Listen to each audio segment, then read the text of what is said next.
office. He's been with the firm for some time, and he's going to tell us about asset protection for entities. Now, last week we spoke about asset protection for individuals. Now we're looking at structures, so companies and trusts and the sort of things that we can do to increase asset protection.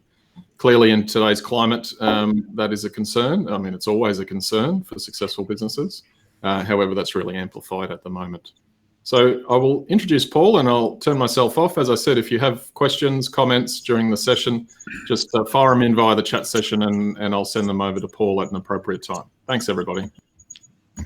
Thank you, Adrian, and good afternoon to everyone. Thank you again for coming along to this, our second webinar in this series. As Adrian said last week, for those of you who were on the webinar, we talked about asset protection for individuals. Today, we're going to look at entities. We're going to keep with the theme of a case study approach. And again, we're following on from last week's Bob the Builder scenario, because this is actually a client I did asset protection work for. We did do the individual asset protection work we discussed last week, and we also did some of these asset protection techniques for Bob. We didn't use all of them because not all of them were relevant, but we're going to give you, I guess, a cross-section of some different strategies that we can employ to help provide some asset protection for Bob's structures. So in our scenario today, we've got Bob's Building Co. It has retained earnings of $6 million and a goodwill value of $1 million. And in this case, the shares are partly owned by individuals and partly by a trust. Our other structure that we're going to look to protect is Bob's Property Trust. And Bob has $1 million holiday home and $800,000 commercial property, and there's no debt in that property trust.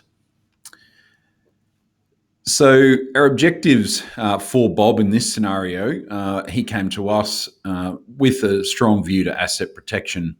Obviously, being in the building game, he understood that risks can come at you from all different directions and directions you've not even thought about.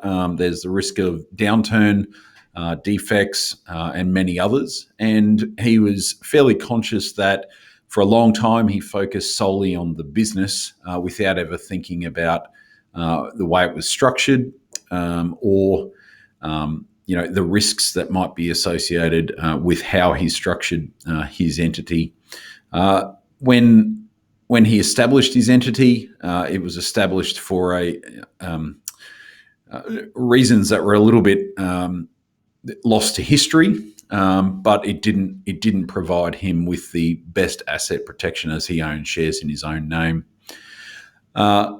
He understood that while he's got sufficient insurance coverage, he was obviously concerned that insurance companies might not step up to the plate when the rubber hits the road and a claim is coming at him, and he wanted to make sure that he could have the best protection structures in place if that insurance failed to step up to the plate. And he understood that creditors sit in a priority position to owners in the case of a liquidation. So when we're looking at any asset protection strategy, we have to understand the fundamentals of asset protection. That is, identifying what are the risk entities. And in this scenario, it's individuals and obviously entities that deal with the public. And looking at the alternative to our risk is our safe haven entities. And we know that includes fully passive discretionary trusts and companies that are passive, that are owned by discretionary trusts. So obviously, if you have no dealings with third parties or the public, then you are certainly more protected than an entity that deals with the public. So traditional solution might have been to transfer assets from risk entities over to safe haven entities. But whenever we do this analysis, and sometimes it is the most appropriate option, but more times than not, when we're considering these options, the stamp duty and CGT bills outweigh the benefits that might be gained. So if we were to transfer, for example, the commercial property out of the property trust, we would be looking at some form of capital gains tax and certainly stamp duty. In a lot of cases, the CGT might be manageable because the cost base might be high. However, the stamp duty is generally a killer. So that usually pulls people up a little bit short when thinking about, well, I'll just move my asset from one entity that's at risk to a safe entity. Obviously, there's other issues. If we're talking about companies, we always have to have in the back of our mind, is this transaction going to infringe Division 7A? And is there any type of balance adjustment or trading stop event in relation to those types of assets? So leaving aside the notion of transferring assets, we always put forward a secured debt alternative, and that is protecting the value of those assets in the risk area with the use of a properly implemented debt structure. And what that delivers is it delivers asset protection without the associated taxation costs and sometimes administrative costs of transferring an asset. So whenever we're talking to clients, we need to identify what are we protecting. So we look at Bob's structure and we say, well, what are the assets at risk? And in the company structure, we're talking about the plant and other business assets. And in Bob's case, he had a large retained cash deposit, so cash at bank. And those are the assets that we're looking to protect. Now, the other type of asset, which usually doesn't sit on a balance sheet, is an unrealised goodwill component. Businesses have goodwill generally. Sometimes it doesn't have much value, but in some companies, that goodwill will have a value to it, albeit that it may not be recorded on the balance sheets anywhere. So we're going to look at both of those, or protecting both of those different types of assets. So with retained earnings, the use of debt does not deal with the franking credits. So simply structuring a debt instrument of some sort does not deal with the franking credits in the company. So the preferred method is to deal with the retained earnings and using the associated franking credits that come along with it, so that we don't have a situation where we might be protected, but we're going to pay tax doubly or twice on the same dollar. So if we're going to do that, we must distribute those retained earnings via a frankable interest. And we'll look then at, well, what is the existing shares on issue in the company, and is that of benefit to us, or do we need to look at a different class of shares? So incorrectly structured entities where Bob's Building Co., for example, was owned by a discretionary trust, an option available to us would be to pay a dividend of the retained earnings from the building company to our shareholder trust, and the trust distribute that money to a corporate beneficiary. Now, with the changes in the taxation rates and the way dividends now work in terms of the maximum frankable amount, in this scenario, a dividend paid by Bob's Building Co., which has a tax rate of 27.5%, will incur an increased tax liability when it hits Bob's Reserve Co. And that's because Bob's Reserve Co. will, if it's a brand new company, will be taxed at 30%. So we'll have that 2.5% top up tax on the way through. That will obviously change in the coming months when the tax rate goes down to 26%. So we'll obviously have a 4% top up tax bill on that dividend. Now, to the extent that we are unable to cash flow that dividend through to Bob's Reserve Co., we would lend that amount back. So we would keep whatever cash we can and don't need in the business down in Bob's Reserve Co. But to the extent that we either need money in the business or we don't have the money available, it's in debtors and plant and equipment, for example, then we would lend that amount back to Bob's Building Co. Now, with that loan, we would take security over Bob's Building Co.'s assets. So in that way, we protect the value of the assets, or the money really, by putting ourselves in a secured creditor position. So what about a circumstance where the existing share structure doesn't assist, or it doesn't allow us to easily move that dividend through? Now, that what we do from here will depend firstly on whether there is any eligibility for the discount gain and small business concessions. So in the case where we might be able to utilise the small business concessions in conjunction with the discount capital gain, well, it may be preferable to transfer our shares from an individual to a trust. If that's not the case, then we may look at other options, and we're going to talk about one of those today. So we have another option available, which is the asset rollover trust, which we won't be talking about today.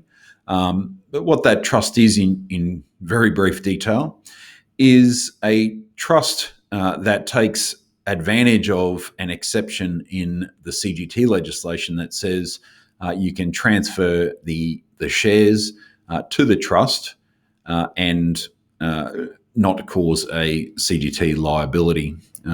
We have spoken on that many times and more than likely will in the future. If that's of interest, please reach out.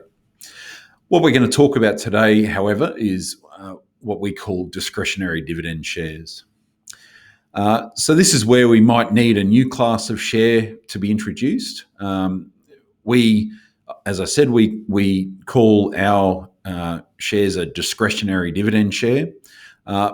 Other names for it are dividend access shares. You'd all have heard that term in the past.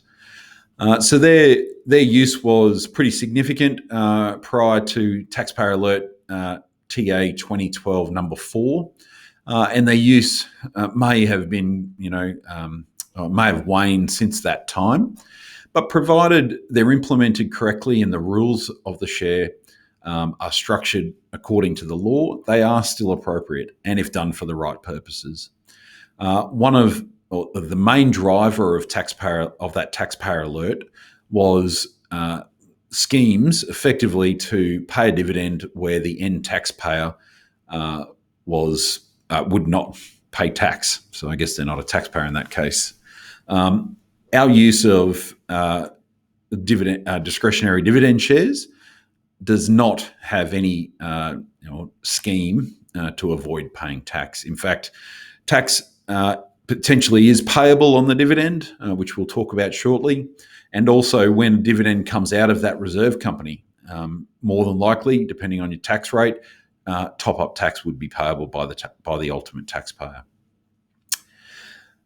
So our discretionary dividend shares are a form of dividend access share, but they are significantly different to a dividend access share that might be in the company's constitution.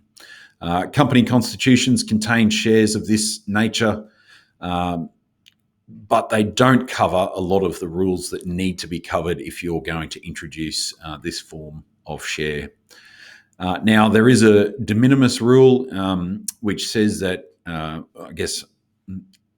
leaking forward into probably the next slide about value shifting, where if you were to introduce a dividend access share from the company constitution and not use our form, then provided the shift in value is less than $150,000, there'll be no consequences under that rule alone.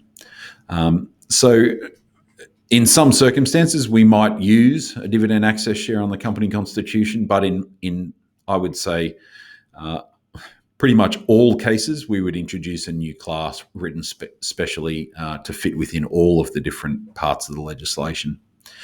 So what these shares have is a purely discretionary right to income, and that is the directors have a discretion to declare a dividend and to pay it to the holders of that share. Now, once the dividend is declared, the shareholder still has no right to demand payment, and the only rights, if any, that accrue would be after payment. Now, it seems a bit circular that you can only demand payment after it's been paid, but that is effectively the lack of right that shareholder has. Now, we have two different options in terms of voting rights within attached to these shares, and we have either no rights or limited voting rights, and we'll cover the two options there. And they have a no right to capital on wind-up of the company. So if there is capital left on the wind-up of the company, our discretionary dividend shareholders will receive none of it. The shares will automatically lose their right to dividends after 47 months or on a director's resolution. Our previous form of these shares had the shares being redeemed after 47 months. But we've taken the view that in relation to what's called the reversal rule, the better approach is to simply leave the shares on issue, but the rights to a dividend and the right to vote is effectively ceased at the end of 47 months. We'll talk a little bit more about why that is shortly. So the relevant issues that we have to cover, and we cover in our letter of advice whenever we do this work, are on the screen in front of you. They are the value shifting rules, the differences between tax rates brought about by the lower small business company tax rate, the debt equity rules, dividend streaming and stripping rules, franking credit trading rules, or the 45-day holding rule, and Part 4A. Now, we cover all of those things. We're only going to cover two today because this paper is an hour-long, or paper about discretionary dividend shares is an hour-long paper in and of itself. But obviously, if you want to discuss those in more detail, we can do that offline. So when we talk about value shifting, we're talking about the introduction of a shareholder for undervalue, so paying $1 for a share, where that introduction causes a shift in value from the original shareholders to the new shareholder. And I'll use this example. If we had one ordinary class share in favour of an individual, and the company was worth $1 million, if we issued an ordinary class share, or even a different type of different class of share, to another shareholder for $1, what we've effectively done is we've transferred 50% of the value of the business to that shareholder, and they haven't paid full market value for those shares. So there is a CGT event that occurs on that value shift, obviously leaving aside that de minimis rule, but in the scenario I've just said, that value shift would cause a CGT event on the $500,000 change in value. In the way we've drafted our rules, there is an absence of a market value for the discretionary dividend shares. And we say that because a share that has no rights to a dividend, it's only at the pure discretion of the directors. And even if declared, the shareholder has no rights to sue the company for payment of the dividend. Also, some of the share rights or lack of rights are that you can't sell or transfer your share other than by will. All of those restrictions on the shares cause there to be a low market value. Now, the term for market value comes from an old case called Spencer's case. And what it says is what is the price, or market value is the price that a willing but not anxious buyer would buy the shares from a willing but not anxious seller. Now, we often use the Queen Street Mall test to say, well, if I walk down the Queen Street Mall and tried to sell my shares, what would be the price someone would pay for a share that has no rights? And that's why we say it is nominal. Now, if I tried to walk the Queen Street Mall today, I probably wouldn't find anyone at all. But you take my point that the lack of rights creates a very low market value, pretty much the nominal face value of that share being $1.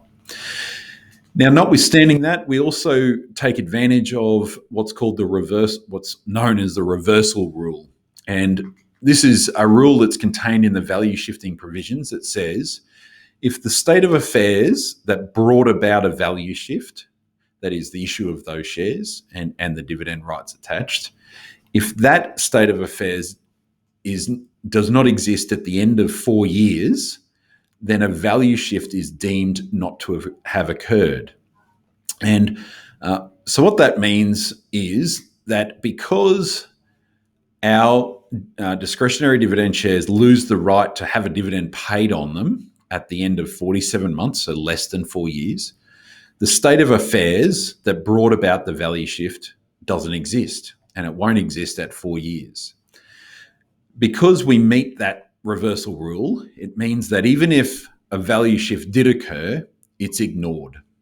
So that's why we say drafting of those shares, share rights and rules are critical, and they need to make sure that even if there was a market value, which we say there isn't, we fit within that reversal rule.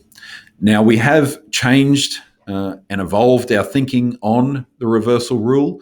There are a number of other dividend access shares out there that have the right or the actual shares cease to exist after 47 months, and ours were the same. But we think the better view, in light of all of the legislation in that area, is that we leave the shares on issue and cease the ability for a dividend to be actually paid. It also works with the practicalities that clients forget that they're supposed to get rid of the shares after 47 months and take them off the register. And people many years later say to us, "Oh, can we get rid of these now?" So that practical issue is gone. So the second thing we're going to talk about in relation to these shares is the difference between tax rates. So as in the earlier scenario, there was a tax rate differential between our Bob's Building Co. and our Reserve Co. If the shares are issued with no voting rights, then the dividend paid on that share will be taxed in the hands of the company at the rate of 30%. And that is because the dividend won't be what's considered a non-portfolio dividend. However, we have a second option where we grant the dividend access share or the discretionary dividend shareholders the right to 10% voting rights.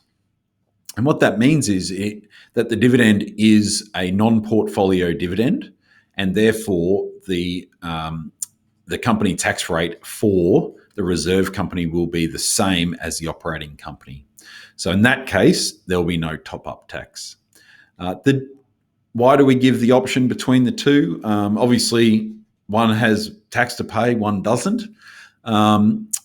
But we give the client the option and the awareness that obviously if there is a question about Part 4A, what would be the tax benefit? And the tax benefit could only be, in this scenario, the 2.5% that is saved on this dividend. Now, we still say that Part 4A wouldn't apply because the reason we're doing this is asset protection. However, the client may prefer to pay the top-up tax now rather than have a dispute about that at a later time.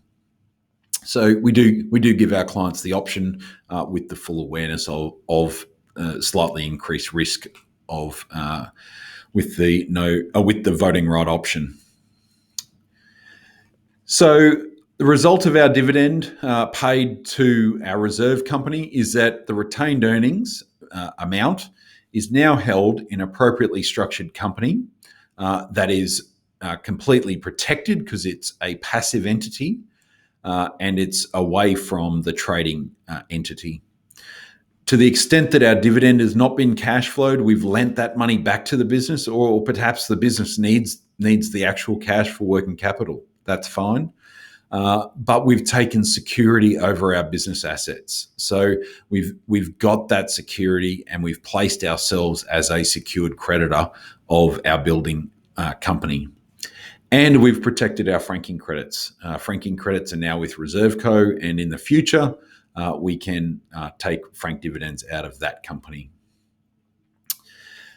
So now turning to the goodwill component. Now, goodwill is not going to be found in most balance sheets, and essentially it's a value that exceeds our retained earnings. So the difference between effectively our retained earnings and what our business might sell for, that generally is an amount of goodwill. What we do in this scenario is similar to what we do for an individual. We make a gift of capital equal to that net equity position, and we make that gift to an appropriately structured company.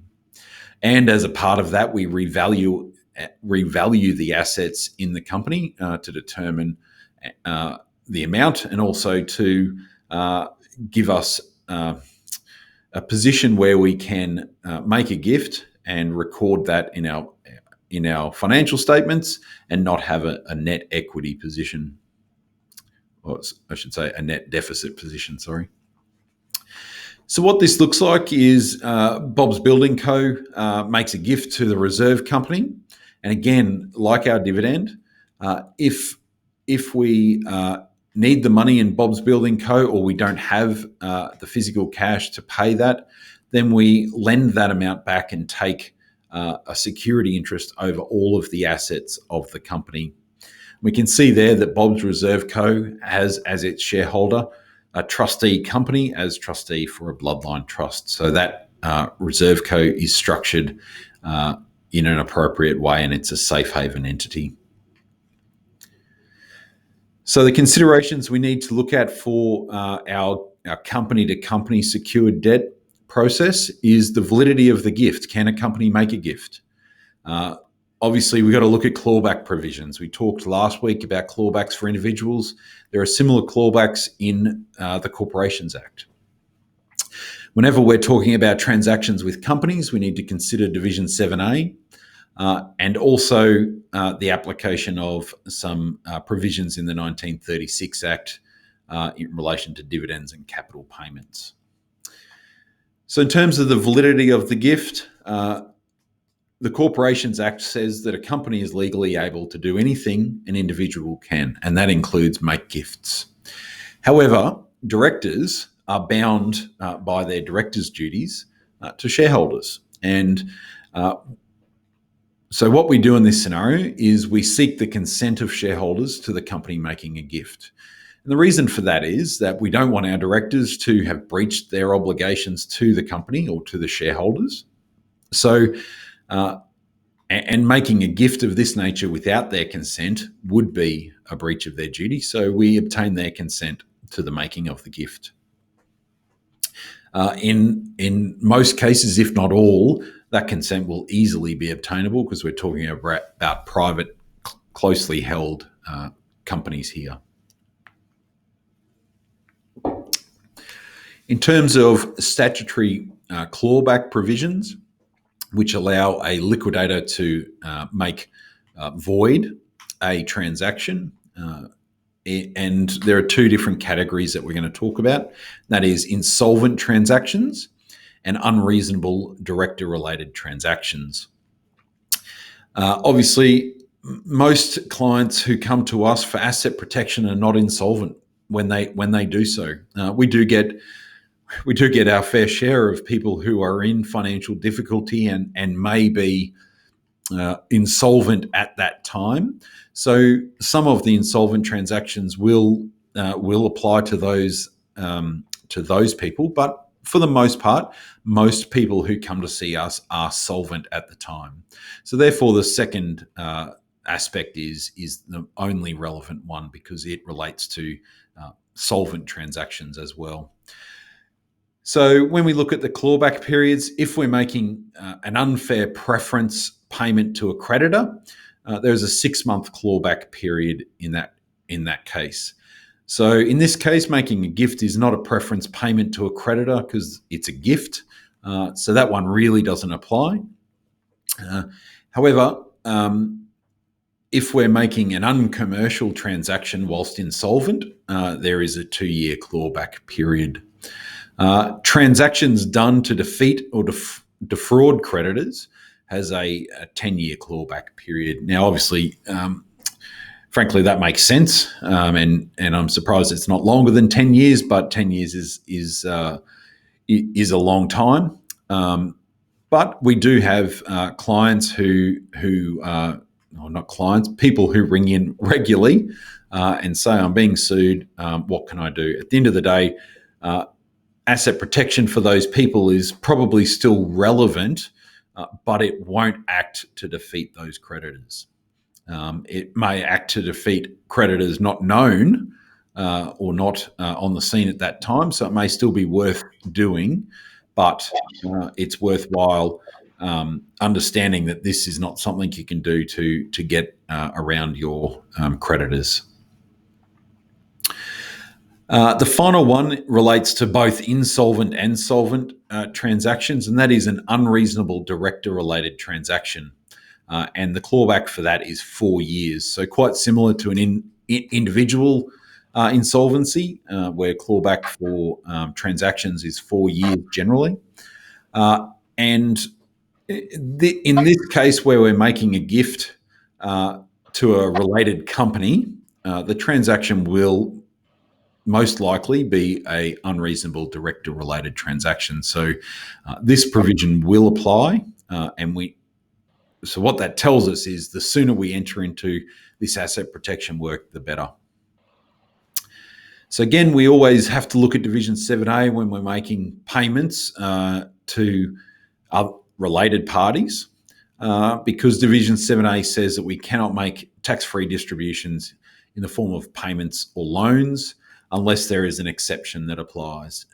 Now, we all should know that company-to-company transactions are protected by under Division 7A. So the gift to another company will be exempted under Division 7A. Obviously, if we're making it to a related trust, well, that's a different story, but we're not doing that here.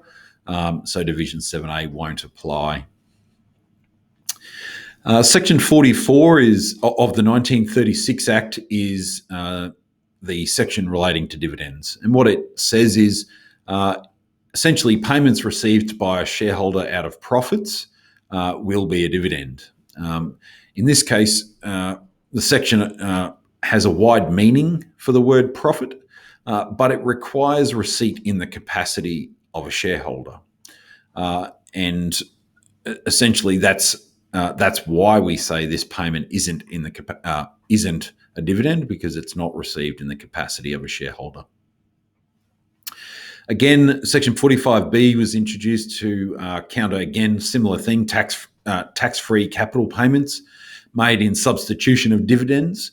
And the term capital benefit, which is in the legislation, is defined, and it won't include a gift of capital to a non-shareholder.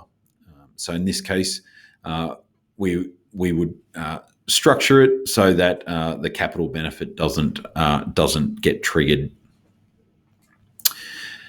So I guess that is, in short, a couple of strategies that we would put in place for Bob's his building company to remove the value of the retained earnings by Dividend to a related company controlled by him, and also by Gift of the unrealised goodwill value. And by doing that, we've reduced the value of Bob's building company. We've allowed money to go back into the building company to continue operating, and we've taken security over the assets of the company, thereby giving us a secured creditor position. It's very likely the case that we won't get top priority in that case, because there will probably be banks and other creditors in front of us. But the sooner we can work our way to the top of that chain by either paying out debt or paying off creditors, then we will get ourselves into a higher priority position. So when we talk about the other entity that we want to protect, that is Bob's property trust, the assets at risk are the $1 million holiday home and the $800,000 commercial property. Where the risk will come from is more than likely the commercial property. One, because it's leased to third parties. Neither of these have debts on them, but potentially there's also a risk coming from perhaps a UPE that might be owed to Bob or Bob's wife, which is unpaid. And if Bob were to enter into personal insolvency, well, that might be called up as an asset which has to be paid out of this trust. So we're looking at protecting that $1.8 million worth of net equity in that property trust. And we do that by the same processes or similar processes as personal secured debt. So we would give Bob, rather than moving the assets and causing those CGT and stamp duty liabilities, we would revalue those assets in the books of the property trust, and we would make a distribution of cash to a related bloodline trust. The bloodline trust would lend that amount back to Bob's property trust and thereby have a debt facility or a loan agreement and take a mortgage over both of those assets. Often use the analogy that we use this bloodline trust as the bank, so that if the assets are sold by the property trust, well, we have to pay that money back to the bank. And we pay that, at settlement, we would pay that money back to the bank, and therefore it's in a safe haven entity because it has no third party dealings.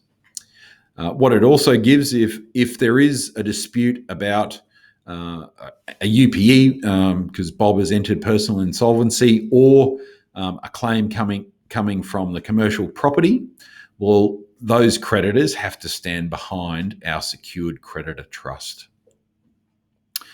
So the things we need to consider in this scenario are Subdivision EA of Division 7A and Trustee Powers, in addition to the other aspects that we talked about in our earlier in the paper. So Subdivision EA was brought about to stop tax-free distributions from trusts where the trust may have a private company with an unpaid present entitlement to income. And in that case, if a tax-free or if a distribution from our property trust were made and there was a corporate UPE still in existence, then it would actually be a deemed dividend from the company to our bloodline trust. So that's a circumstance we obviously want to avoid, a deemed dividend on or the amount of the UPE. So we need to make sure that there are no UPEs in those circumstances before we make the capital distribution. The other thing to consider is, does our trustee have the power to do all the things we need it to do?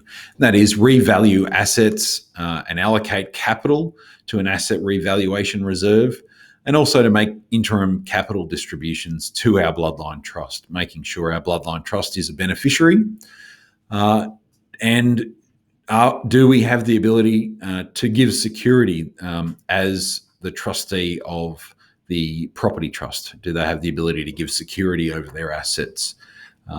So they are some of the powers that we need to make sure that our trust contains, and it's just part of the process we would undertake.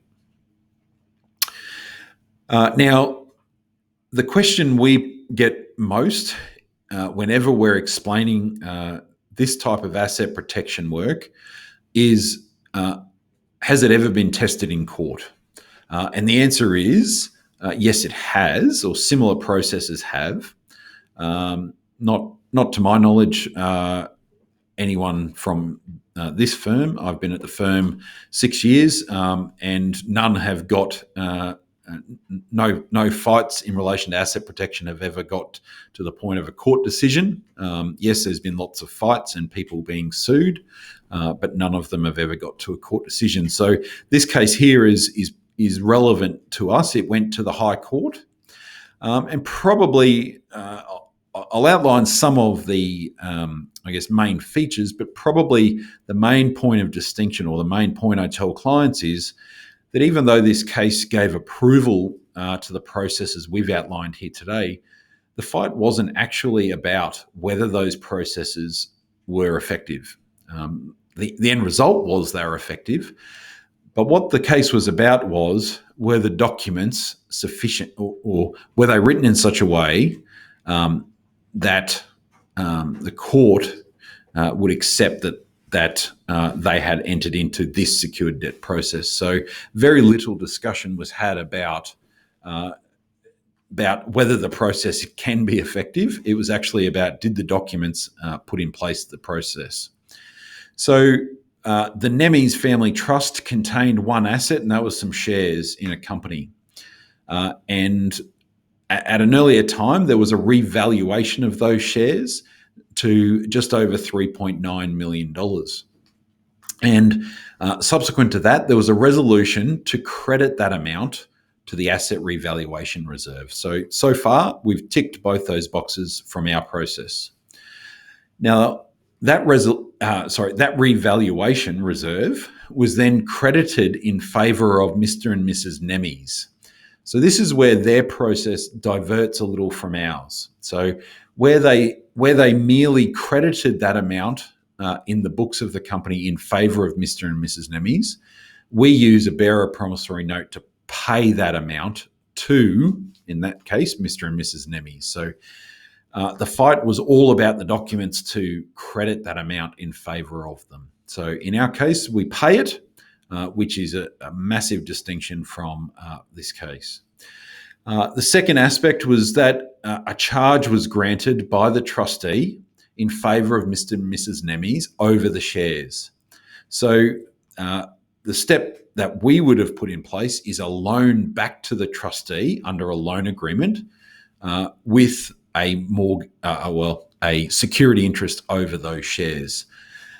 In our case, we don't think the argument would have ever got to the High Court, because there would be nothing. That process is a lot different to simply granting a charge and obviously the crediting. Now, where the fight arose was obviously when Mr. and Mrs. Nemes passed away, or Mr. Nemes was the sole survivor. When he passed control of that trust to the Fisher family. And the Fisher family, thinking they were getting this company because they controlled the trust, and they were effectively getting the full benefit of that company. And the fight was over who held the value. Did the estate of, Mr. Nemes get the value of $3.9 million owed to it, or was it relieved of that burden? The answer was no, the value was in Mr. Nemes' estate because of the earlier asset protection work that they had entered into. So that case, albeit that it is can be a little dry and technical, gives clients a lot of comfort that this process is effective if properly implemented, and once you're outside those clawback timeframes, and allows clients to realise their asset protection goals without the associated CGT downsides. So again, in summary, a properly implemented asset protection strategy, such as our secured debt strategy or the discretionary dividend shares, will leave the assets where they are, so we avoid those taxation costs and administration costs, but it removes the value to a safe haven entity. It requires early action to avoid any issues around clawbacks, but all asset protection work. Even if we were to transfer the assets to a new trust, well, the clawback periods in those cases would still apply because we're still transferring those assets for undervalue, in effect making a gift of the property rather than the money associated with its value. So early intervention is really important. So that brings me to the end of my presentation. I'm happy to take any questions you might have, or else I'll hand it back to Adrian. Thanks, Paul. Just while we give everyone an opportunity to tap away and ask any questions that they have, one point just to clarify, Paul mentioned he wasn't aware of any court matters involving this sort of process in the firm. Might have slipped his mind because it's not strictly a commercial thing, but sometimes we do this sort of work for family law protection when a client is onto a second or a third or fourth relationship. And there have been a couple of cases where we've done similar work to what's been described today, which have ended up in family court, both of which, one in Queensland, one in WA, both of which have ended up in effect with those assets being quarantined. So in that setting, still effective. I'll also, while just waiting to see if there are any further queries, just let everyone know that there will be a feedback email coming out later today. If you could take the time to complete the survey, we take everything on board. We also set papers based on what people have asked us for. So certainly important that if you've got certain papers you want to see, we'll be running these every week. So we've got a fair backlog of things we can talk about, but we're always taking things on board. And also later on today, there should be the invitation for next week's session that comes out. It will have a link to the live recording from today's webinar. So with that, if you have any issues in relation to that recording, just let us know, as in accessing it, but that will come out later today. The session next week, which will be on Friday, will be having a look at the insolvency laws and how they interact with some of the asset protection work. So having a proper good look at them to see what we can and can't do. Also remembering that some of them have changed in relation to some of the legislation has changed recently due to the coronavirus. I see a message from Peter Maddock there. Thanks, Paul. Thanks, Peter. Good to hear from you.